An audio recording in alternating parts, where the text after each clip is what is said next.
আমার কথাগুলো আগে শুনেন। মসজিদ মাদ্রাসার কবরস্থান ঈদগাহ খানকা এটা আমার ধর্মের সম্পদ বা ধর্মের নয়। আরে মাইক সব মাইক বন্ধ হয়ে গেছে। কি করবে এখন? এখন কি রেডি করে হয়? এখন কি সম্ভব? তোমরাই তো পায়ে পায়ে সব সরিয়ে ফেলো, চার করা যাবে। যা একটুখানি কষ্ট করো, একটু আমার মুখের দিকে তাকাও। দুধ থেকে ভালো থাকলে বুঝে নিয়ে যায়, তাই বলতে চাই। কি চোখের ইশারা তো অনেক কিছু বোঝা যায়। হ্যাঁ, তো সেই জায়গায় আমি বলতে চাইছি ওয়াকফ মসজিদ মাদ্রাসার কবরস্থান ঈদগাহ খানকা এটা আমাদের সম্পদ নাকি? বড় বড় আমাদের তো নাকি?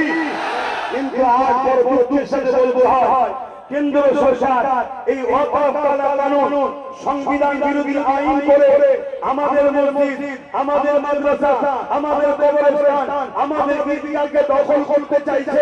আমার নবী সাল্লাল্লাহু আলাইহি ওয়াসাল্লাম ১৩,০০০ বছর আগে এসে আমাদেরকে মসজিদ দেখালো, আমাদেরকে মাদ্রাসা শেখালো, আমাদেরকে কবরস্থান হওয়ার স্টাইল শেখালো, আমাদেরকে খানকা শেখালো, আমাদেরকে মক্তব শেখালো। সেই দিনের অস্তিত্ব, সেই দিনের পহচান কেন্দ্র সরকার মিটিয়ে দেবে বলেছে।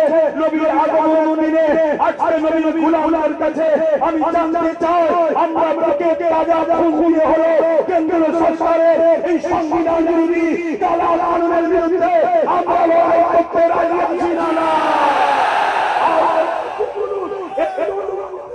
এই লড়াই আমাদের হবে, এই লড়াই আমাদের হবে। আমি আর আমি কেন নিচ্ছি তো বেশ বাড়াও কি বলবো? সব মাইক টেক চলে চলে মাইক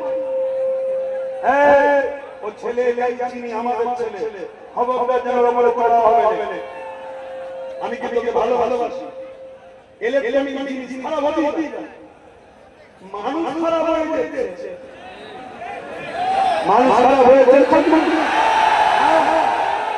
কুকুর যখন দেখবেন ঘাস খায়, কুকুর যখন দেখবেন ঘাস খায়, জানবেন ওর পেট খারাপ হয়েছে।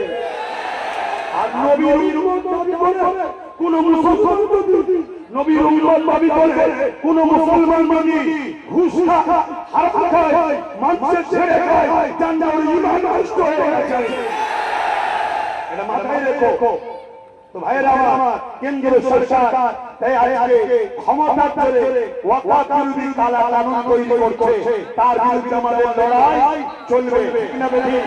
এই জোরে বলে ঠিক না বেঠি? এই লড়াই পুরো দেশে হচ্ছে, বাংলাতেও হবে না। জোরে বলে হবে না। আজকে বাংলার কেউ যদি মনে করে তুমি কেন্দ্র সরকার